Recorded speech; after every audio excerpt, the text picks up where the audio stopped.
മനുഷ്യവാസം ഇല്ലാത്ത ഏതാണ്ട് 300 kilometre Arctic സർക്കിളാണ്. നമ്മൾ ഈ ഒരു ആർട്ടിക് സർക്കിളിൽ നമുക്കൊന്നും തന്നെ ട്രൈ ചെയ്തിട്ട് ഫെയിൽ ചെയ്യാനുള്ളൊരു ഓപ്പർച്യൂണിറ്റി ഇല്ലാത്ത പോലെ ഉള്ളൊരു സാഹചര്യമാണ് നമുക്കുള്ളത്. ഒരു പ്രകൃതിയുടെ ഒരു റാത്ത് എന്താണ്, അതിൻ്റെ ഒരു ശക്തി എന്താണ് എന്ന് കൃത്യമായിട്ട് മനസ്സിലാക്കാൻ പറ്റുന്ന ഒരു രാത്രിയായിരുന്നു അത്. ഡേ ആൻഡ് നൈറ്റ് എന്ന് പറയുന്ന നമ്മുടെ സെൻസ് നഷ്ടപ്പെടുക എന്ന് പറയുന്ന ഒരു കാര്യം ഞാൻ ആദ്യമായിട്ടായിരുന്നു എക്സ്പീരിയൻസ് ചെയ്യുന്നത്. സ്ലെഡ്ജ് ചിലപ്പോൾ മറിഞ്ഞു കഴിഞ്ഞാലും ഈ നായകൾ ഈ മറിഞ്ഞ സ്ലെഡ്ജ് വലിച്ചുകൊണ്ട് പോവുകയും നമ്മൾ പിന്നിലായി പോവുകയും ചെയ്യാനുള്ള സാഹചര്യം ഉണ്ടാകും. ഇവരെ സ്റ്റോപ്പ് ചെയ്യുന്നതായിരിക്കും ഇവർക്ക് ഇഷ്ടമില്ലാത്ത കാര്യം. ഒരു തവണയെങ്കിലും നിങ്ങൾ വീണിരിക്കും. അത് ഒരുപാട് തവണ ആവാതിരിക്കാൻ നിങ്ങൾ മാക്സിമം ശ്രമിക്കുക എന്ന് പറയുന്നത് മാത്രമാണ് നിങ്ങൾക്ക് ചെയ്യാൻ കഴിയുന്നത്. അപ്പോൾ അത്തരം സാഹചര്യങ്ങളിൽ ഒരുപക്ഷെ സർവൈവ് ചെയ്യുക എന്ന് പറയുന്നത് വളരെ പാടുള്ളൊരു കാര്യമായിരിക്കും.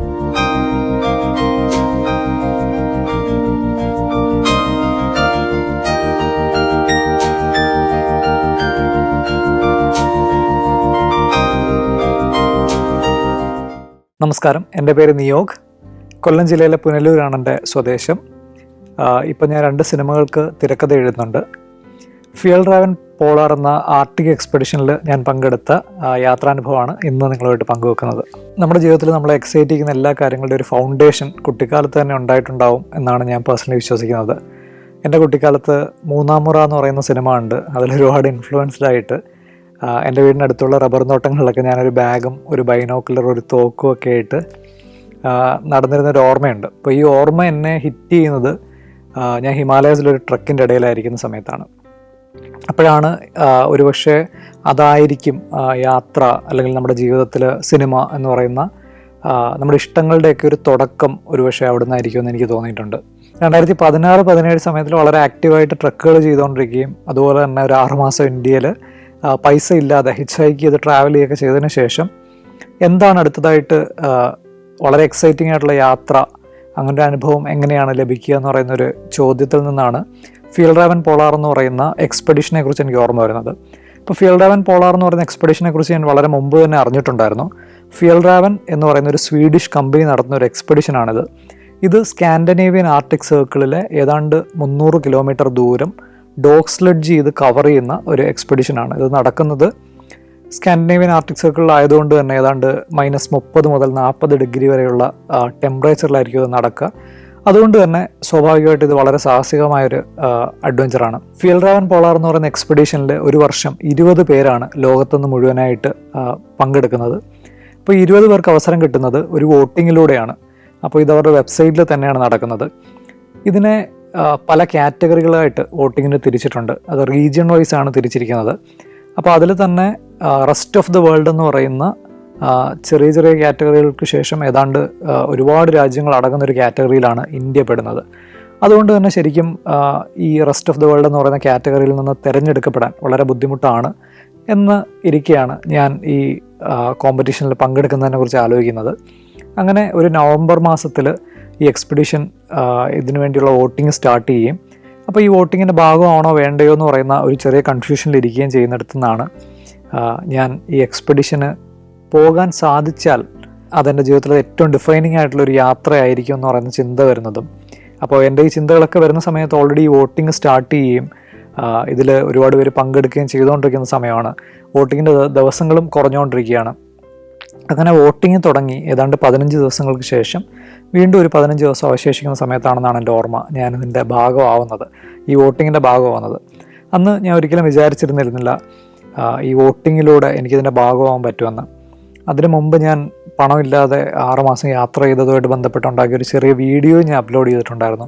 അപ്പോൾ ആ വീഡിയോ ഈ പറഞ്ഞ പോലെ ഒരു വളരെ പ്രൊഫഷണൽ ക്വാളിറ്റിയിൽ മറ്റ് പല രാജ്യങ്ങളിൽ നിന്നുള്ള ആളുകൾ ഉണ്ടാക്കിയ വീഡിയോസ് പോലെ ഇമ്പ്രസീവ് ആയിരുന്നില്ല എന്ന് തന്നെയായിരുന്നു ഞാൻ വിശ്വസിച്ചിരുന്നത്. അപ്പോൾ ഇതിൻ്റെ സാധ്യതകൾ വളരെ കുറവാണെന്ന് വിചാരിച്ചിരിക്കുന്ന ഒരു സമയത്ത് ഞാൻ എൻ്റെ ഫേസ്ബുക്കിലൊരു പോസ്റ്റ് ഇടുകയാണ് ചെയ്യുന്നത്. വളരെ കുറച്ച് പേർക്ക് മാത്രം അറിയാവുന്ന ഫിയൽ റാവൻ പോളാർ എന്ന് പറയുന്ന ഒരു എക്സ്പെഡിഷൻ നടക്കുന്നുണ്ടെന്നും ഈ എക്സ്പെഡിഷൻ്റെ ഭാഗമാവാൻ കഴിഞ്ഞ കുറേ കാലങ്ങളായിട്ട് ഞാൻ ആഗ്രഹിക്കുന്നുണ്ടെന്നും പക്ഷേ ഇതിൽ വിജയിച്ച് പോകാൻ കഴിയുമെന്ന് പറയുന്ന വിശ്വാസമൊന്നും ഇല്ലായിരുന്നെങ്കിലും എന്തോ ഒരു കാരണത്താൽ ഞാൻ ഇതിൻ്റെ ഭാഗമാവാമെന്ന് തീരുമാനിച്ചു. ഇപ്പോൾ വോട്ടിംഗ് ഓൾറെഡി സ്റ്റാർട്ട് ചെയ്തിട്ട് കുറച്ച് ദിവസമായി, ഇനി കുറച്ച് ദിവസങ്ങളാണുള്ളതെന്ന് പറഞ്ഞൊരു പോസ്റ്റ് ഇടുകയാണ് ചെയ്യുന്നത്. ഈ പോസ്റ്റ് അപ്രതീക്ഷിതമായിട്ട് ഒരുപാട് ആളുകൾ ഷെയർ ചെയ്യുകയും ഒരുപാട് ആളുകളിലേക്ക് റീച്ച് ചെയ്യുകയും ചെയ്യുന്നതായിട്ട് എൻ്റെ ശ്രദ്ധയിൽപ്പെട്ടു. അപ്പോൾ വോട്ടും വളരെയധികം പെട്ടെന്ന് കൂടാനായിട്ട് തുടങ്ങി. ആ ഒരു സാഹചര്യത്തിലാണ് ഞാൻ ഈ വോട്ടിങ്ങിൻ്റെ സ്റ്റാൻഡിങ്സിനെ കുറിച്ച് തന്നെ നോക്കുന്നത്. ആ സാഹചര്യത്തിൽ പാകിസ്ഥാനിൽ നിന്നുള്ള ഒരു കണ്ടസ്റ്റൻ്റാണ് ഒന്നാം സ്ഥാനത്തുണ്ടായിരുന്നത്. അപ്പോൾ അദ്ദേഹമായിട്ട് വോട്ടിൻ്റെ ഡിഫറൻസ് എന്ന് പറയുന്നത് വളരെ ഹ്യൂജ് ആയിരുന്നു. അപ്പോൾ അത് താണ്ടുക എന്ന് പറയുന്ന അത്ര എളുപ്പമായിട്ടുള്ളൊരു കാര്യമായിട്ട് എനിക്ക് അപ്പോഴും തോന്നിയില്ല. എന്നാൽ ഈ പോസ്റ്റ് കുറച്ചധികം റീച്ച് ആയതിനു ശേഷം എനിക്ക് ഒരുപാട് ആളുകളുടെ മെസ്സേജുകൾ വന്നു. നമുക്കിത് ഒരുമിച്ച് മുന്നോട്ട് പോകണം, നമുക്ക് ഈ വോട്ടിങ്ങിൽ ജയിക്കണം എന്നൊക്കെ പറഞ്ഞിട്ട്. അങ്ങനെ വളരെ അൺബിലീവബിൾ ആയിട്ടുള്ളൊരു സപ്പോർട്ടാണ് ശരിക്കും പറഞ്ഞാൽ അതിനുശേഷമുള്ള ദിവസങ്ങളിലുണ്ടായതും. അതൊരുപാട് ആളുകളുടെ റീച്ച് ചെയ്യുകയും ഇത് ഒരുപാട് ആളുകൾ ഈ പറഞ്ഞ പോലെ ഒരു മലയാളിയായിട്ട് ഇങ്ങനെ ഒരു യാത്രയ്ക്ക് പോകുന്ന ഒരു അഭിമാനകരമായ നേട്ടം എന്നുള്ള നിലയ്ക്ക് അത് വളരുകയും അങ്ങനെ അതിനെക്കുറിച്ചൊരു നറേറ്റീവ് ഉണ്ടാവുകയും അങ്ങനെ അത് ഒരുപാട് ആളുകളിലെത്തി. വോട്ടിംഗ് അവസാനിക്കുന്ന ദിവസമായപ്പോൾ ഒരു ഫോട്ടോ ഫിനിഷ് പോലെയാണ് ഞാൻ ഇതിൻ്റെ വോട്ടിങ്ങിൽ ജയിക്കുന്നത്. വോട്ടിങ്ങിൽ ജയിച്ച് കഴിയുമ്പോഴാണ് ശരിക്കും ഇതിൻ്റെ ഏറ്റവും വലിയ ചലഞ്ച് ആരംഭിക്കുന്നത്.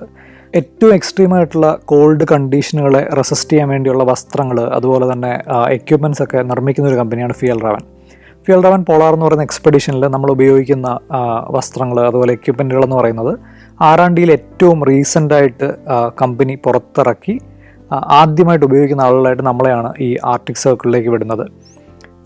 ഇതൊക്കെ ഉണ്ടെന്ന് പറയുമ്പോഴും ഏതാണ്ട് -30 മുതൽ -40 വരെ ഡിഗ്രി സെൽഷ്യസ് എന്ന് പറയുന്നത് കേരളത്തിലെ ചൂടുള്ള സ്ഥലങ്ങളിലൊന്നായ പുനലൂർ പോലൊരു സ്ഥലത്തുനിന്ന് വരുന്ന എന്നെ സംബന്ധിച്ച് അത് ഒരു വലിയ മറികടക്കേണ്ട ഒരു വലിയ ചലഞ്ചായിട്ടാണ് ഞാൻ റിയലൈസ് ചെയ്യുന്നത്. അപ്പോൾ അതിൻ്റെ ഭാഗമായിട്ട് ഈ പറയുന്ന എക്സ്പെഡിഷന് വേണ്ടി ഒരു വലിയ പ്രിപ്പറേഷൻ ആവശ്യമുണ്ടെന്ന് പറയുന്ന റിയലൈസേഷനിലേക്ക് എത്തി. അതുപോലെ തന്നെ ഈ ഡോഗ് സ്ലെഡ്ജ് ചെയ്താണ് നമ്മൾ ഈ 300 കിലോമീറ്റേഴ്സ് 5 ദിവസം കൊണ്ട് കവർ ചെയ്യേണ്ടത്. ഡോഗ് സ്ലെഡ്ജിങ് എന്ന് പറയുന്നത് നമ്മൾ ക്രിസ്മസ് അപ്പൂപ്പനെയൊക്കെ റെയിൻഡിയറിൻ്റെ സ്ലെഡ്ജിൽ കാണുന്ന പോലെ ഒരു സ്ലെഡ്ജിനെ 4 നായകൾ ചേർന്ന് വലിക്കുകയാണ് ചെയ്യുന്നത് ഈ 300 കിലോമീറ്റർ ദൂരം. അപ്പോൾ അത് പ്രാക്ടീസ് ചെയ്യാനോ അല്ലെങ്കിൽ അതിന് പ്രിപ്പയർ ചെയ്യാനുള്ള യാതൊരു സൗകര്യവും ഇന്ത്യ പോലെ രാജ്യത്തില്ല. ഇവിടെ നമുക്ക് അങ്ങനെ ഒരു സംവിധാനം ഇല്ല. പക്ഷേ ആകെ എനിക്ക് ചെയ്യാൻ പറ്റുന്നൊരു കാര്യം എന്ന് പറയുന്നത് ഈ ടെമ്പറേച്ചറുമായിട്ട് അഡാപ്റ്റ് ചെയ്യാൻ, അല്ലെങ്കിൽ ഈ ടെമ്പറേച്ചർ വേരിയേഷൻസിനെ കുറച്ചും കൂടെ ഒന്ന് പ്രിപ്പയർ ആയിരിക്കുക എന്ന് പറയുന്നൊരു കാര്യം മാത്രമായിരുന്നു. അപ്പോൾ അതിനുവേണ്ടി ഞാൻ ആദ്യമായിട്ട് ചെയ്യുന്നതെന്ന് പറയുന്നത് മണാലിയിൽ ബാബുക്ക എന്ന് പറയുന്ന എൻ്റെ സുഹൃത്തിൻ്റെ അടുത്തേക്ക് ഒരു വിൻ്റർ ടൈമിൽ പോവുകയും ഏറ്റവും പീക്ക് വിൻ്ററായിട്ടുള്ള ജനുവരി ഫെബ്രുവരി മാസങ്ങളിൽ ബാബുക്കയോടൊപ്പം താമസിച്ച് ഹിമാലയൻ ഫുഡ് ഹിൽസിൽ കുറച്ച് ട്രക്കിങ്ങുകളൊക്കെ ചെയ്ത് ടെമ്പറേച്ചറുമായിട്ട് അഡാപ്റ്റ് ചെയ്യുക എന്ന് പറയുന്നൊരു പ്രോസസ്സ് സ്വീകരിക്കുക എന്ന് പറയുന്നതായിരുന്നു എൻ്റെ ആദ്യത്തെ അതിനുവേണ്ടിയുള്ളൊരു തയ്യാറെടുപ്പ്. അപ്പോൾ ആ തയ്യാറെടുപ്പിൻ്റെ സമയത്തും എനിക്ക് വളരെ കൺസേണിംഗ് ആയിട്ട് തോന്നിയൊരു കാര്യം എന്താണെന്ന് വെച്ച് കഴിഞ്ഞാൽ, ഇപ്പോൾ ഹിമാലയാസിൽ നമ്മൾ പോകുന്ന സമയത്തും ഒരു -10 വരെയൊക്കെയാണ് നമ്മൾ എക്സ്പീരിയൻസ് ചെയ്യുന്നത്. എഗെയിൻ ഒരു 20 ഡിഗ്രി താഴേക്ക് അല്ലെങ്കിൽ ഒരു 30 ഡിഗ്രി താഴേക്ക് എന്ന് പറയുമ്പോൾ നമുക്ക് ഇമാജിനബിൾ ആയിട്ടുള്ളൊരു സ്ഥലമേ അല്ലത്. മാത്രമല്ല ഈ എക്സ്പെഡിഷൻ്റെ ഇടയ്ക്ക് പലതരത്തിലുള്ള ടാസ്കുകളുണ്ടായിരിക്കുമെന്നും എനിക്കറിയാമായിരുന്നു. അപ്പോൾ അതെന്തായിരിക്കും ഓരോ തവണ ഉണ്ടാവുക എന്ന് പറയുന്നത് നമുക്ക് അറിയാത്തൊരു കാര്യമാണ്. അതുവരെയുള്ള ഫിയൽറാവൻ്റെ ചരിത്രത്തിൽ തന്നെ ഏറ്റവും കൂടുതൽ വോട്ടോടെയാണ് ഞാൻ ജയിക്കുന്നത്. അതിന് ഏതാണ്ട് 3 മാസങ്ങൾക്ക് ശേഷം ഹിമാലയാസിലൊക്കെയുള്ള എൻ്റെ ട്രക്കിങ്ങും പ്രിപ്പറേഷൻസിനൊക്കെ ശേഷം ഫിയൽറാവൻ പോളാർ എന്ന് പറയുന്ന എക്സ്പെഡിഷൻ്റെ യാത്ര തുടങ്ങാനുള്ള സമയത്തിലേക്ക് എത്തുന്നു. അപ്പോൾ ആ സമയത്ത് മറ്റൊരു വലിയ കോംപ്ലിക്കേഷൻ ആയിരുന്നു ഇതിൻ്റെ വിസ പ്രോസസ്സ് എന്ന് പറയുന്നത്. കാരണം ഈ എക്സ്പെഡിഷൻ നടക്കുന്ന സമയത്ത് നമ്മൾ ആർട്ടിക് സർക്കിളിൽ ക്യാമ്പ് ചെയ്യുകയാണ് ചെയ്യുന്നത്. അപ്പം പൊതുവേ ഒരു യൂറോപ്യൻ രാജ്യത്തിലേക്ക് യാത്ര ചെയ്യുന്ന സമയത്ത് നമ്മൾ എവിടെയാണ് താമസിക്കുന്നത് എന്ന് പറയുന്ന രേഖ നമുക്ക് വളരെ ഇമ്പോർട്ടൻ്റ് ആണ്. അപ്പോൾ ആ ഒരു കോംപ്ലിക്കേഷൻ എന്നെ കുറച്ച് ഭയപ്പെടുത്തിയിരുന്ന ഒന്നായിരുന്നു. അതിന് ഒരുപാട് ഡോക്യുമെൻറ്റ്സ് കൊടുക്കേണ്ടി വന്നു ഫിയൽറാവൻ്റെ ഭാഗത്തു നിന്നൊക്കെ. ആ പ്രോസസ്സിനൊക്കെ ശേഷം ഒടുവിൽ യാത്രയ്ക്ക് സമയമായി. ഇത് കംപ്ലീറ്റ്ലി സ്പോൺസേർഡ് ആയിട്ടുള്ളൊരു ട്രിപ്പായിരുന്നു. അപ്പോൾ ഇതിൽ ഞാൻ ആദ്യം ഇവിടുന്ന് ട്രിവാൻഡ്രത്തു നിന്നാണ് ഫ്ലൈ ചെയ്യുന്നത്. സ്റ്റോക്ക്ഹോം എന്ന് പറയുന്ന സ്ഥലത്തേക്കായിരുന്നു. സ്റ്റോക്ക്ഹോമിൽ എത്തിയതിന് ശേഷം ഒരു ഗ്രൂപ്പ് ഗ്യാതറിംഗ് ഉണ്ടായിരുന്നു. ആ പ്രാവശ്യം 2018 തിരഞ്ഞെടുക്കപ്പെട്ട 20 പേരെയും ഒരുമിച്ച് കൊണ്ടുവന്നിട്ട് ഒരു ഗ്യാതറിങ്ങും ഒരു ഐസ് മെൽറ്റിംഗ് സെഷനൊക്കെ ഉണ്ടായിരുന്നു. അതിനുശേഷം നമുക്ക് ഈ എക്സ്പെഡിഷനെ കുറിച്ച് വളരെ ഡീറ്റെയിൽഡ് ആയിട്ടുള്ളൊരു ക്ലാസ് നമുക്ക് തന്നിട്ടുണ്ടായിരുന്നു. അപ്പോൾ ഈ ക്ലാസ്സിൽ കൃത്യമായിട്ട് തണുപ്പിനെ ശാസ്ത്രീയമായിട്ട് തണുപ്പ് എങ്ങനെയൊക്കെയാണ് നമുക്ക് ഇതിനെ ഡിഫെൻഡ് ചെയ്യാൻ പറ്റുന്നത്, ഏതൊക്കെ സാഹചര്യമാണ് നമുക്ക് അപകടം ഉണ്ടാക്കുന്നത് എന്നുള്ളതിനെക്കുറിച്ച് വളരെ ഡീറ്റെയിൽഡ് ആയിട്ടൊരു ക്ലാസ്സാണ് നമുക്ക് ആദ്യം തന്നത്. അതിൽ തന്നെ നമ്മുടെ ക്ലോത്തിങ്ങിൻ്റെ ലെയറിങ്ങുകൾ എന്തുകൊണ്ടാണ് ഇമ്പോർട്ടൻ്റ് ആയിട്ടുള്ളത്, എങ്ങനെയൊക്കെയാണ് ലെയർ ചെയ്യേണ്ടത്, ഓരോ സാഹചര്യങ്ങൾ തരുന്ന ചില ചലഞ്ചുകളുണ്ട്. ഉദാഹരണത്തിന് പറഞ്ഞാൽ ഈ എക്സ്പെഡിഷൻ ഇടയ്ക്ക് നമ്മുടെ ടെൻറ്റ് പിച്ച് ചെയ്യേണ്ടത് നമ്മൾ തന്നെയാണ്. നല്ല കാറ്റുള്ള സ്ഥലങ്ങളായിരിക്കും ചിലപ്പോൾ ഈ ടെൻറ്റ് പിച്ച് ചെയ്യാൻ ഉണ്ടാവുക. അപ്പോൾ അവിടെ നമ്മൾ തന്നെയാണ് ഈ മെറ്റൽ പോളുകളൊക്കെ ഉപയോഗിച്ച് തറയിൽ പോളുകൾ കുത്തി ഈ ടെൻറ്റ് മുഴുവനായിട്ട് ഫിക്സ് ചെയ്യേണ്ടത്. അതിനൊപ്പം തന്നെ ചിലപ്പോൾ കൂടുതൽ കാറ്റുള്ളത് കൊണ്ട് ഈ ടെൻറ്റിനെ പ്രൊട്ടക്റ്റ് ചെയ്യാൻ വേണ്ടി നമ്മൾ ഐസ് എടുത്ത് ഈ ഐസിനെ ബ്രിക്കുകൾ പോലെ ആക്കി മാറ്റി ഈ ബ്രിക്കുകൾ കൊണ്ടൊരു വോള് പോലെ ചിലപ്പോൾ സൃഷ്ടിക്കേണ്ടതായിട്ടുള്ളൊരു സാഹചര്യം വരും. അപ്പോൾ അങ്ങനെ ഒരു സാഹചര്യം വരുന്ന സമയത്ത് നമ്മൾ യൂസ്ഡ് ടു ആയിട്ടുള്ള ഈ ഒരു ടെമ്പറേച്ചറിൽ നിന്നുകൊണ്ട് നമ്മൾ കുറച്ചധികം അധ്വാനിക്കുകയാണ് ചെയ്യുന്നത്. ഒരു പക്ഷേ അത്രയും നമ്മൾ അധ്വാനിക്കുന്ന സമയത്ത് ഒരു 5 ലെയർ ഓഫ് ക്ലോത്തിങ് ആണ് നമുക്ക് ഫീൽഡ് റാവൻ പ്രൊവൈഡ് ചെയ്യുന്നത്. ഈ 5 ലെയർ ഓഫ് ക്ലോത്തിങ് വെച്ചുകൊണ്ട് നമ്മൾ ഇത്രയും അധ്വാനിക്കുന്ന സമയത്ത് ഒരു പക്ഷേ നമ്മുടെ ശരീരം വിയർക്കാനുള്ള സാധ്യതയുണ്ട്. അപ്പോൾ അങ്ങനെ വിയർക്കുകയാണെങ്കിൽ ഈ 5ാമത്തെ ലെയറിന് താഴെയായിരിക്കും നമ്മുടെ ശരീരത്തിൽ വിയർപ്പുണ്ടാവുക. നമ്മൾ ഈ ആക്ടിവിറ്റി നിർത്തുന്ന ഉടൻ തന്നെ ഈ വിയർപ്പ് ഫ്രീസ് ആവാനും അത് നമുക്ക് ശാരീരികമായിട്ട് പ്രശ്നങ്ങൾ ഉണ്ടാക്കാനുള്ള സാധ്യതയുണ്ട്. അപ്പോൾ ഇങ്ങനെയുള്ള ചെറിയ മിസ്റ്റേക്കുകൾ പോലും ഒരുപക്ഷെ നമ്മൾ ഈ മത്സരത്തിൽ തുടർന്നു പോകാൻ പറ്റാത്ത പോലുള്ള ആരോഗ്യപരമായ പ്രശ്നങ്ങളിലേക്ക് നയിക്കാനുള്ള സാധ്യതയുണ്ട് എന്ന് പറയുന്നതിനെക്കുറിച്ചൊക്കെയായിരുന്നു ക്ലാസ് ഉണ്ടായിരുന്നത്. അപ്പോൾ ഇത് വളരെ ശ്രദ്ധയോടെ കേട്ടിരിക്കേണ്ട ഒരു ക്ലാസ് ആയിരുന്നു. അപ്പോൾ ഇതിൽ നമുക്ക് തണുപ്പിൻ്റെ പ്രശ്നങ്ങൾ, അതിൻ്റെ ചലഞ്ചസ്, അതുപോലെ നമ്മൾ ട്രാവൽ ചെയ്യുന്ന ഏരിയ എന്താണ്, അപ്പോൾ അവിടുത്തെ ഒരു സ്വഭാവം എന്താണ്. അപ്പോൾ ഇത് മനുഷ്യവാസം ഇല്ലാത്ത ഏതാണ്ട് 300 കിലോമീറ്റർ ആർട്ടിക് സർക്കിളാണ്.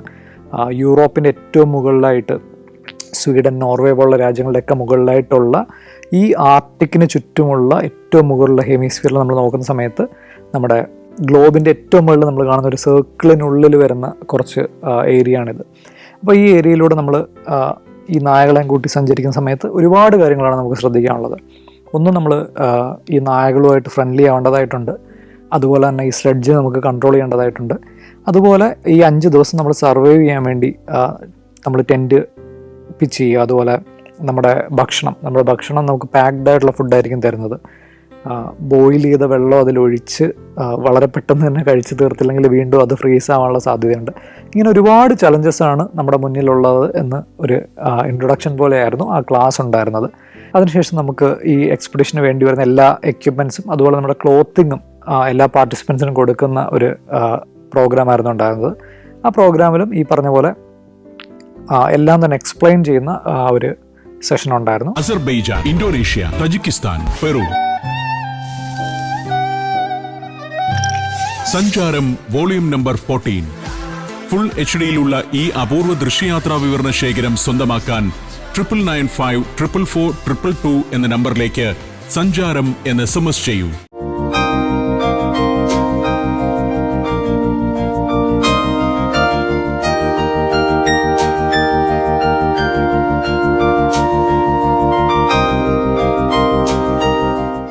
അടുത്ത ദിവസം രാവിലെ തന്നെ നമ്മൾ സ്റ്റോക്ക്ഹോമിൽ നിന്ന് കിറൂണ എന്ന് പറയുന്ന സ്വീഡനിലെ ഔട്ടർ സ്വീഡനിലെ ഒരു സ്ഥലത്തേക്കായിരുന്നു ട്രാവൽ ചെയ്യുന്നുണ്ടായിരുന്നത്.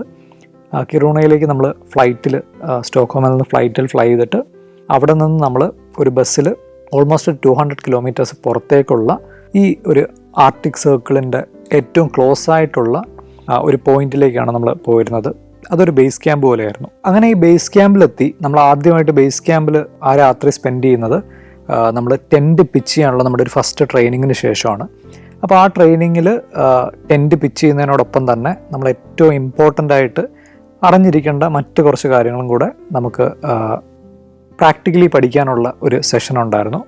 അതിൽ നമ്മുടെ വാട്ടർ ഹീറ്റ് ചെയ്യാനും അതുപോലെ ഫുഡ് നമുക്ക് പ്രിപ്പയർ ചെയ്യാനൊക്കെ ആയിട്ട് നമുക്ക് ട്രെയിനിങ് തരുന്നുണ്ടായിരുന്നു. അപ്പോൾ അതിൽ നമ്മുടെ കയ്യിൽ ഒരു ചെറിയ സ്റ്റൗ സെറ്റപ്പ് ഉണ്ടായിരിക്കും. അപ്പോൾ ഈ സ്റ്റൗവിന് നമുക്ക് കൂടെ കിട്ടുന്നത് സൂപ്പർ ഫ്യൂവലാണ്, ഏറ്റവും എളുപ്പത്തിൽ കത്തുന്ന സൂപ്പർ ഫ്യൂവലാണ്. ഈ സ്റ്റൗ കത്തിക്കാനായിട്ട് നമുക്ക് ഒരു മഗ്നീഷ്യം കോയിലും അതുപോലെ തന്നെ ഒരു നൈഫും ഉണ്ടായിരിക്കും. ഈ സ്റ്റൗ പമ്പ് ചെയ്യുക എന്ന് പറയുന്നത് ഈ പറഞ്ഞ പോലെ കുറച്ച് കോംപ്ലിക്കേറ്റഡ് ആയിട്ടുള്ളൊരു പ്രോസസ്സാണ്. അതിന് കൃത്യമായ നമ്പേഴ്സ് ഉണ്ട്. ആ നമ്പേഴ്സിൽ ഇത് പമ്പ് ആയില്ലെങ്കിൽ അഗെയിൻ നമ്മൾ ഇത്ര സമയം വെയിറ്റ് ചെയ്യേണ്ടതായിട്ടുണ്ട്. അപ്പോൾ അങ്ങനെ ചെയ്ത് വെള്ളം ബോയിൽ ചെയ്ത് നമുക്ക് ഭക്ഷണത്തിൽ ഒഴിച്ച് നമ്മുടെ ഭക്ഷണം പ്രിപ്പയർ ആവുന്ന ആ സമയം എത്ര സെക്കൻഡ് ഉണ്ടാവും എന്ന് പറയുന്ന ഒരു പ്രാക്ടിക്കൽ ക്ലാസ് നമുക്കുണ്ടായിരുന്നു. കാരണം നമ്മൾ കുറച്ചൊന്ന് ഡിലേ ആയിക്കഴിഞ്ഞാൽ ഈ ഭക്ഷണം വീണ്ടും അഗെയിൻ ഫ്രീസ് ആയി പോകും. ഇങ്ങനെ ടെൻറ്റിങ് മുതൽ നമ്മുടെ സർവൈവലിന് വേണ്ടിയുള്ള ഓരോരോ കാര്യങ്ങളും നമുക്ക് അവിടെ വെച്ച് ട്രെയിനിങ് തന്നു. നേരത്തെ പറഞ്ഞ പോലെ വളരെ ഇമ്പോർട്ടൻ്റ് ആയിട്ടുള്ളൊരു കാര്യമാണ് വളരെ അധികം കാറ്റുള്ള സ്ഥലങ്ങളിൽ നമ്മുടെ ടെൻറ്റ് പ്രൊട്ടക്റ്റ് ചെയ്യാനായിട്ട് ടെൻറ്റിന് ചുറ്റും ഐസ് വോൾ ഉണ്ടാക്കുക എന്ന് പറയുന്നത്. അപ്പോൾ ചെറിയ ചെറിയ ബ്രിക്കുകൾ പോലെ നമ്മൾ ഐസ് വെച്ചിട്ട് ക്രിയേറ്റ് ചെയ്തിട്ട് വേണം ഇത് ഉണ്ടാക്കാൻ. അപ്പോൾ അത് നമ്മളെ ട്രെയിൻ ചെയ്യിച്ചു. കാരണം നമ്മൾ ഈ ഒരു ആർട്ടിക് സർക്കിളിൽ നമുക്കൊന്നും തന്നെ ട്രൈ ചെയ്തിട്ട് ഫെയിൽ ചെയ്യാനുള്ള ഒരു ഓപ്പർച്യൂണിറ്റി ഇല്ലാത്ത പോലെ ഉള്ളൊരു സാഹചര്യമാണ് നമുക്കുള്ളത്. അതുകൊണ്ട് തന്നെ നമ്മൾ ചെയ്യുന്ന എല്ലാ കാര്യങ്ങളും വളരെ പ്രിസൈസും അതുപോലെ ഫെയിൽ ആവില്ല എന്ന് ഉറപ്പോടെ നമുക്ക് ചെയ്യാൻ കഴിയണം എന്ന് പറയുന്നത് വളരെ ഇമ്പോർട്ടൻ്റ് ആയിരുന്നു. അതായിരുന്നു എനിക്ക് എല്ലാ ക്ലാസ്സുകളിൽ നിന്നും അതുപോലെ എല്ലാ പ്രാക്ടിക്കലായിട്ടുള്ള സെഷനുകളിൽ നിന്നും മനസ്സിലായ ഒരു കാര്യം. കാരണം ആ ഫെയിലിയറിനുള്ള ചാൻസ് വളരെ കുറവും, അതുപോലെ ഫെയിലിയർ എന്ന് പറയുന്നത് പലപ്പോഴും മീൻ ചെയ്യുന്നത് നമ്മൾ ഈ എക്സ്പെഡിഷനിൽ നിന്ന് പുറത്താവും, അല്ലെങ്കിൽ നമുക്ക് എക്സ്പെഡിഷൻ കംപ്ലീറ്റ് ചെയ്യാൻ കഴിയില്ല എന്ന് പറയുന്നൊരു കാര്യമാണ്. അപ്പോൾ അങ്ങനെയുള്ള സാഹചര്യങ്ങൾ ഒരുപക്ഷെ മുഴുവൻ ടീമിനെയും ബാധിച്ചേക്കാം എന്ന് പറയുന്ന കാര്യമൊക്കെ നമ്മൾ റിയലൈസ് ചെയ്യും. ഈ ഒരു എക്സ്പെഡിഷന് നമ്മൾ മുന്നോട്ട് പോകുമ്പോൾ അത് തരുന്ന ഒരു സെൻസ് ഓഫ് റെസ്പോൺസിബിലിറ്റി എന്താണ് എന്ന് പറയുന്നത് ഓരോ നിമിഷം തോറും നമ്മൾ കൂടുതൽ അതിനെക്കുറിച്ച് റിയലൈസ് ചെയ്യുന്ന ഒരു പ്രോസസ്സായിരുന്നു ഇതിലൂടെ എല്ലാം കടന്നു പോകുമ്പോൾ ഉണ്ടാകുന്നത്. ക്ലോത്തിങ്ങിനെ കുറിച്ചും എക്യുപ്മെൻസിനെ കുറിച്ചുള്ള ക്ലാസ്സുകളിൽ പ്രധാനമായിട്ട് നമ്മൾ മനസ്സിലാക്കിയിട്ടുള്ള ഒരു ഐഡിയ എന്ന് പറയുന്നത് ലെയറിങ് എത്രമാത്രം ഇമ്പോർട്ടൻ്റ് ആണ് എന്നുള്ളതായിരുന്നു. ഇപ്പോൾ നമ്മുടെ ഗ്ലൗസിന് പോലും ഒന്നിലേറെ ലെയറുകളിലാണ് നമ്മുടെ ഗ്ലൗസ് ഉണ്ടായിരിക്കുക. അതുപോലെ നമുക്ക് ഹെഡ് ക്യാപ്പ് ഉണ്ടായിരിക്കും. ഈ ഹെഡ് ക്യാപ്പിനും പല ലെയേഴ്സ് ഉണ്ടാവും. അതുപോലെ തന്നെ 5 ലെയേഴ്സിലാണ് നമ്മുടെ ടോപ്പ് ആൻഡ് ബോട്ടം ക്ലോത്തിങ് വരുന്നത്, സോക്സ്, ഷൂസ്. അപ്പോൾ ഇതുപോലെ തന്നെ നമ്മുടെ ടെൻറ്റിൽ നമ്മൾ കിടന്നുറങ്ങാനുള്ള സെറ്റപ്പിനും ഈ പറഞ്ഞ പോലെ സ്ലീപ്പിംഗ് ബാഗ് അല്ലാതെ മറ്റ് ലെയേഴ്സും, അതുപോലെ തന്നെ ഇപ്പോൾ ടെൻറ്റിൻ്റെ താഴെ ഏറ്റവും തണുപ്പരിച്ച് കയറാൻ സാധ്യതയുള്ള അതിൻ്റെ ഒരു ബേസ് ലെയർ സെറ്റ് ചെയ്യുന്നതിനെക്കുറിച്ചൊക്കെ നമുക്ക് കൃത്യമായ ക്ലാസ് കിട്ടിയിട്ടുണ്ടായിരുന്നു. അപ്പോൾ ആദ്യ ദിവസം ടെൻറ്റിൽ ഉറങ്ങുന്ന സമയത്ത് ഇതൊക്കെ കൃത്യമായിട്ട് പിന്തുടരാൻ കഴിഞ്ഞതിൻ്റെ ഒരു സന്തോഷമുള്ളപ്പോൾ തന്നെ ഒരു പ്രകൃതിയുടെ ഒരു റാത്ത് എന്താണ്, അതിൻ്റെ ഒരു ശക്തി എന്താണ് എന്ന് കൃത്യമായിട്ട് മനസ്സിലാക്കാൻ പറ്റുന്ന ഒരു രാത്രിയായിരുന്നു അത്. അന്ന് രാത്രി നല്ല കാറ്റും ഈ പറഞ്ഞ പോലെ പുറത്ത് സംഭവിക്കുന്ന കാര്യങ്ങളിലെല്ലാം ബാധിക്കപ്പെടാൻ സാധ്യതയുള്ള വളരെ ഫ്രജൈലായിട്ടുള്ള ഒരു ചെറിയ കൂടിനുള്ളിലാണ് നമ്മളുള്ളത് എന്ന് പറയുന്ന ഒരു റിയലൈസേഷനോടെയാണ് അന്ന് രാത്രി ഉറങ്ങാൻ ശ്രമിക്കുന്നത്. അന്ന് രാത്രി ഉറങ്ങാൻ കുറച്ച് ബുദ്ധിമുട്ടായിരുന്നെങ്കിലും കുറച്ച് മണിക്കൂറുകൾ ഉറങ്ങാൻ സാധിച്ചു. അടുത്ത ദിവസം തുടങ്ങുമ്പോൾ ഈ എക്സ്പെഡിഷനിൽ തന്നെ ഏറ്റവും ഇമ്പോർട്ടൻ്റ് ആയിട്ടുള്ള ഡോഗ് സ്ലെഡ്ജിങ് എന്ന് പറയുന്ന ആക്ടിവിറ്റി തുടങ്ങാൻ പോകുക എന്ന് പറയുന്ന എക്സൈറ്റ്മെൻ്റ് ഉണ്ടായിരുന്നു. നമ്മൾ നേരം വെളുക്കുക എന്ന് ഉള്ള പ്രയോഗം പറയുമെങ്കിലും ആ ദിവസം രാവിലെ എഴുന്നേൽക്കുന്ന സമയത്ത് രാത്രി എന്ന് പറയുന്നത് വളരെ കുറവാണ് ആർട്ടിക് റീജിയനിൽ ആ സമയത്ത് എന്ന് പറയുന്ന റിയലൈസേഷൻ എനിക്ക് ഉണ്ടാകുന്നുണ്ടായിരുന്നു. കാരണം കിടക്കാൻ നേരത്ത് തന്നെ ഇരുട്ടുണ്ടായിരുന്നില്ല, രാവിലെ എഴുന്നേൽക്കുമ്പോഴും അതേ പ്രകാശമൊക്കെ ആയിരുന്നു ഉള്ളത്. പക്ഷേ വളരെ ഏർലി ആയിട്ടുള്ളൊരു ടൈമായിരുന്നു, രാവിലെ 5 മണി എന്നൊക്കെ പറയുന്ന ഒരു സമയമായിരുന്നു. അപ്പോഴും നല്ല വെളിച്ചമുള്ള സാഹചര്യമായിരുന്നു ഉള്ളത്. അപ്പോൾ തന്നെ ഈ നമ്മുടെ ഡേ ആൻഡ് നൈറ്റ് എന്ന് പറയുന്ന നമ്മുടെ സെൻസ് നഷ്ടപ്പെടുക എന്ന് പറയുന്ന ഒരു കാര്യം ഞാൻ ആദ്യമായിട്ടായിരുന്നു എക്സ്പീരിയൻസ് ചെയ്യുന്നത്. ഒരു രാത്രി ഉറങ്ങിയതുപോലെ തോന്നാത്തൊരവസ്ഥ എനിക്കപ്പോൾ തോന്നിയിട്ടുണ്ടായിരുന്നു. അങ്ങനെ ഡോഗ് സ്ലെഡ്ജ് ചെയ്ത് തുടങ്ങേണ്ട മേഖലയിലേക്ക് ഞങ്ങൾ യാത്ര ചെയ്യുകയാണ് ചെയ്തത്. അവിടെ നമുക്ക് വേണ്ടി നമ്മുടെ നായകൾ കാത്തു നിൽക്കുന്നുണ്ടായിരുന്നു. അപ്പോൾ ഇത് വളരെ വൈൽഡായിട്ടുള്ള വളരെ സ്ട്രോങ് ആയിട്ടുള്ള ഡോഗ്സാണ് ഈ 4 നായകളെന്ന് പറയുന്നത്. നമുക്ക് കൺട്രോൾ ചെയ്യാൻ അത്യാവശ്യം പാടുള്ള അത്രയും സ്ട്രോങ് ആയിട്ടുള്ള ഡോഗ്സാണ്. ഇവരിങ്ങനെ സ്ലെഡ്ജ് ചെയ്യാനായിട്ട് ട്രെയിൻഡ് ആയിട്ടുള്ള ഡോഗ്സാണ്. അപ്പോൾ നമ്മുടെ ട്രെയിനർ, നമ്മുടെ ടീമിൻ്റെ ഒരു ലീഡർ ഉണ്ടായിരുന്നു. അദ്ദേഹം നമ്മളോട് പറഞ്ഞതെന്ന് പറയുന്നത് ഈ നായകളെ നമ്മൾ ഡോഗ് സ്ലെഡ്ജ് ചെയ്ത് ട്രെയിൻ ചെയ്ത് ഈ ഡോഗ് സ്ലെഡ്ജ് ചെയ്യുക എന്ന് പറയുന്നത് വളരെ സന്തോഷത്തോടെ ചെയ്യുന്നൊരു മെൻറ്റാലിറ്റിയിലാണ് ഈ ഡോഗ്സ് ഉണ്ടായിരിക്കുക. അവർ വളരെ ആവേശത്തിലാണ് ഈ സ്ലെഡ്ജ് ചെയ്യുക. ഇവരെ സ്റ്റോപ്പ് ചെയ്യുന്നതായിരിക്കും ഇവർക്ക് ഇഷ്ടമില്ലാത്ത കാര്യം. അപ്പോൾ അതുകൊണ്ട് തന്നെ നമ്മൾ ഈ പട്ടികളുമായിട്ട് വളരെ അടുത്ത സൗഹൃദം ഉണ്ടാക്കുക എന്ന് പറയുന്നത് വളരെ ഇമ്പോർട്ടൻ്റ് ആണ്. കാരണം നമ്മൾ 4 പേരുള്ള 4 സ്ലെഡ്ജുള്ള ഒരു ഗ്രൂപ്പുകൾ പോലെയാണ് ഒരു ഡിസ്റ്റൻസ് കീപ്പ് ചെയ്ത് നമ്മൾ ട്രാവൽ ചെയ്യാൻ പോകുന്നത്. നമ്മൾ ട്രാവൽ ചെയ്യുന്ന ഈ പറയുന്ന പോലെ മഞ്ഞ് മൂടിയ പ്രതലത്തിലൂടെ മാത്രമാണ്. പക്ഷേ ഈ പ്രതലത്തിൽ നമ്മൾ ഒരു ട്രെയിലുണ്ടാക്കി ആ ട്രെയിലിലൂടെ തന്നെ ആയിരിക്കണം പോകേണ്ടത്. അപ്പോൾ ഈ ട്രെയിലിനെ ഈ നായകൾ പിന്തുടരുക എന്നൊക്കെ പറയുന്നത് ഈ പറഞ്ഞ പോലെ വളരെ ഈസി ആയിട്ട് അല്ലെങ്കിൽ വളരെ സിമ്പിളായിട്ടുള്ളൊരു കാര്യമല്ല. അപ്പോൾ കൂടുതൽ കോംപ്ലിക്കേറ്റഡ് ആയിട്ടുള്ള പോസിബിലിറ്റീസ് ഉണ്ട് എന്ന് പറയുന്ന റിയലൈസേഷൻ ആ സമയത്ത് ഉണ്ടാകുന്നുണ്ടായിരുന്നു. അതുപോലെ തന്നെ ഈ മേഖലയിലെ അപകട സാധ്യതകളിലെ പ്രധാനമായിട്ടുള്ള ഒന്നെന്താണെന്ന് വെച്ച് കഴിഞ്ഞാൽ ഈ സ്ലെഡ്ജ് ഒരുപക്ഷെ നമ്മുടെ വഴിയൊന്ന് മാറി യാത്ര ചെയ്യേണ്ട ഒരു സാഹചര്യം ഉണ്ടാവുകയോ അല്ലെങ്കിൽ സ്ലെഡ്ജ് മറിയാറുണ്ട്. സ്ലെഡ്ജ് ചിലപ്പോൾ മറിഞ്ഞു കഴിഞ്ഞാലും ഈ നായകൾ ഈ മറിഞ്ഞ സ്ലെഡ്ജ് വലിച്ചുകൊണ്ട് പോവുകയും നമ്മൾ പിന്നിലായി പോവുകയും ചെയ്യാനുള്ള സാഹചര്യം ഉണ്ടാകും. അപ്പോൾ ഇത്തരമുള്ള പോസിബിലിറ്റീസ് എല്ലാം എക്സിസ്റ്റ് ചെയ്യുന്നുണ്ട്. അപ്പോൾ നമ്മുടെ ട്രെയിനർ നമ്മളോട് പറഞ്ഞത് എന്താണെന്ന് വെച്ച് കഴിഞ്ഞാൽ ഒരിക്കലും നിങ്ങൾ മറിയുന്നതിനെക്കുറിച്ച് ആലോചിക്കുകയും ചെയ്യരുത്, അതിനെക്കുറിച്ച് പേടിക്കുകയും ചെയ്യരുത്. കാരണം ഒരു തവണയെങ്കിലും ഒന്ന് വീഴാതെ നിങ്ങൾക്ക് ഈ 300 കിലോമീറ്റർ താണ്ടാൻ കഴിയില്ല. ഒരു തവണയെങ്കിലും നിങ്ങൾ വീണിരിക്കും. അത് ഒരുപാട് തവണ ആവാതിരിക്കാൻ നിങ്ങൾ മാക്സിമം ശ്രമിക്കുക എന്ന് പറയുന്നത് മാത്രമാണ് നിങ്ങൾക്ക് ചെയ്യാൻ കഴിയുന്നത് എന്ന് പറഞ്ഞിട്ടുണ്ടായിരുന്നു. ഞാൻ നേരത്തെ പറഞ്ഞ അപകട സാധ്യതകളുടെ പ്രധാനപ്പെട്ട മറ്റൊന്നെന്ന് പറയുന്നത് ഈ ഏരിയയിൽ പല സ്ഥലങ്ങളിലും ഫ്രോസൺ ആയിട്ടുള്ള ലേക്കുകളൊക്കെ ഉണ്ട്. അപ്പോൾ ഈ ഫ്രോസൺ ലേക്കുകളുടെയൊക്കെ ഏറ്റവും മുകളിലത്തെ പ്രതലം മാത്രമായിരിക്കും വളരെ ഫ്രോസൺ ആയിട്ട് ഉണ്ടായിരിക്കുക. അപ്പോൾ ഒരുപക്ഷെ നമ്മുടെ സ്ലഡ്ജ് അങ്ങനെ ഒരു സ്ഥലത്തേക്കൊക്കെ എൻ്റർ ചെയ്യുകയാണെങ്കിൽ ഈ ഐസ് ബ്രേക്ക് ആവുകയും താഴേക്ക് നമ്മൾ പോകുന്ന പോലെയുള്ള സാഹചര്യങ്ങൾ ഉണ്ടായേക്കാം. അപ്പോൾ അത്തരം സാഹചര്യങ്ങളിൽ ഒരുപക്ഷെ സർവൈവ് ചെയ്യുക എന്ന് പറയുന്നത് വളരെ പാടുള്ളൊരു കാര്യമായിരിക്കും. ഇത്തരത്തിലുള്ള സാഹസികമായിട്ടുള്ള ഒരുപാട് പോസിബിലിറ്റീസിനെ തരണം ചെയ്ത് വേണം നമ്മൾ മുന്നോട്ട് പോകാനായിട്ട്. അപ്പോൾ അതുകൊണ്ട് തന്നെ വളരെ കെയർഫുള്ളായിട്ടും വളരെ ഷാർപ്പായിട്ടും നമ്മൾ ഓരോ ഡെസിഷൻസും അത്രയും പ്രിസൈസായിട്ട് മേക്ക് ചെയ്ത് മാത്രം മുന്നോട്ട് പോകേണ്ട ഒരു എക്സ്പെഡിഷനാണിത്. അങ്ങനെ ആദ്യം തന്നെ ഞാൻ എൻ്റെ 4 നായകളെ പരിചയപ്പെട്ടു. അപ്പോൾ ഒരു വളരെ വൈൽഡായിട്ടുള്ള ഈ പറഞ്ഞോളം നമുക്ക് ടൈം ചെയ്യാൻ കഴിയില്ല എന്ന് തോന്നുന്ന പോലുള്ള 4 നായകളായിരുന്നു. അപ്പോൾ ഇതിൽ ഓരോരോ നായകളെയായിട്ടാണ് നമ്മൾ കെട്ടിയിട്ടിരിക്കുന്ന നമ്മുടെ സ്ലെഡ്ജിലേക്ക് കൊണ്ട് കണക്ട് ചെയ്ത് ഇവരുടെ ബോഡിയിലുള്ള ഹാർനസിൽ നിന്ന് കണക്ട് ചെയ്യേണ്ടത്. അപ്പോൾ ഇതിൽ ആദ്യം നായയെ അഴിച്ചുകൊണ്ട് പോകുന്ന സമയത്ത് തന്നെ ഈ നായയുടെ തുടലിൽ ഇതിനെ പിടിച്ചു നിർത്താൻ ഞാൻ ഒരുപാട് കഷ്ടപ്പെട്ടു. ഞാൻ 1-2 തവണ സ്നോയിൽ വീണു. ഇതിൻ്റെ ഒരു റേജും ആ ഒരു ശക്തിയും കാരണം. ആ സമയത്ത് ഞാൻ റിയലൈസ് ചെയ്യുന്നുണ്ടായിരുന്നു ഇതിൽ ഏറ്റവും വലിയ ചലഞ്ച് എന്ന് പറയുന്നത് നമ്മൾ ഓരോ ദിവസവും നമ്മുടെ സ്ലെഡ്ജ് ടൈം കഴിയുന്ന സമയത്ത് നമ്മൾ ക്യാമ്പ് ചെയ്യുന്ന സമയത്ത് ഈ നായകളെ നമ്മളാണ് ഫീഡ് ചെയ്യേണ്ടത്, നമ്മളാണ് ഇതിനെ നോക്കേണ്ടത്. ഇതിനെ ഓരോ തവണയും സ്ലെഡ്ജിൽ നിന്ന് മാറ്റി കെട്ടേണ്ടതും തിരിച്ചു കെട്ടേണ്ടതൊക്കെ നമ്മളാണ്. അപ്പം നമ്മളെക്കാൾ വളരെ ശക്തിയുള്ള സച്ച് സ്ട്രോങ് ബീസ്റ്റ് എന്ന് പറയാവുന്ന ഈ നായകളെ നമ്മൾ ഹാൻഡിൽ ചെയ്യുക എന്ന് പറയുന്നത് തന്നെ വളരെ ട്രിക്കി ആയിട്ടുള്ളൊരു കാര്യമായിരുന്നു. അങ്ങനെ 4 നായകളെയും സ്ലെഡ്ജിൽ കണക്ട് ചെയ്ത് ഈ സ്ലെഡ്ജുമായിട്ട് മൂവ് ചെയ്യുന്നത് നമ്മുടെ ഒരു സ്റ്റാർട്ടിംഗ് ലൈനിലേക്ക് എത്താനാണ്. അവിടെയാണ് നമ്മുടെ ഫ്ലാഗ് ഓഫ് നടക്കുന്നത്. ആ സ്റ്റാർട്ടിംഗ് പോയിന്റിൽ നിൽക്കുന്ന സമയത്ത് ഒരേ സമയം അത്യധികം എക്സൈറ്റ്മെൻറ്റും അതുപോലെ തന്നെ ഭയവും എനിക്ക് തോന്നിയിട്ടുണ്ടായിരുന്നു. കാരണം ജീവിതത്തെ മാറ്റിമറിക്കാൻ സാധ്യതയുള്ള, ജീവിതത്തിൽ ഏറ്റവും ഡിഫൈനിങ് ആയിട്ടുള്ളൊരു യാത്രയാവാൻ സാധിക്കുന്ന ഒരു യാത്രയ്ക്ക് ഒരുപക്ഷെ നമ്മുടെ ജീവിതത്തെ കോസ്റ്റ് ചെയ്യുന്ന അത്യധികം ആപത്കരമായിട്ടുള്ളൊരു സാഹസിക യാത്രയാവാനുള്ള സാധ്യതയും അവിടെ നിലനിൽക്കുന്നു എന്ന് പറയുന്നത് വളരെ പോളാർ ഓപ്പോസിറ്റ് ആയിട്ടുള്ള 2 ഔട്ട്കംസ് കോൺഫ്ലിക്റ്റ് ചെയ്യുന്നൊരു മൊമെൻറ്റിലാണ് ഞാൻ അവിടെ നിൽക്കുന്നത്. എത്രമാത്രം ഭയം ഉണ്ടായിരുന്നോ അത്രമാത്രം എക്സൈറ്റ്മെൻറ്റും ഉണ്ടായിരുന്നു. അങ്ങനെ ഫ്ലാഗ് ഓഫിന് വേണ്ടി ഞാൻ കാത്തിരുന്നു.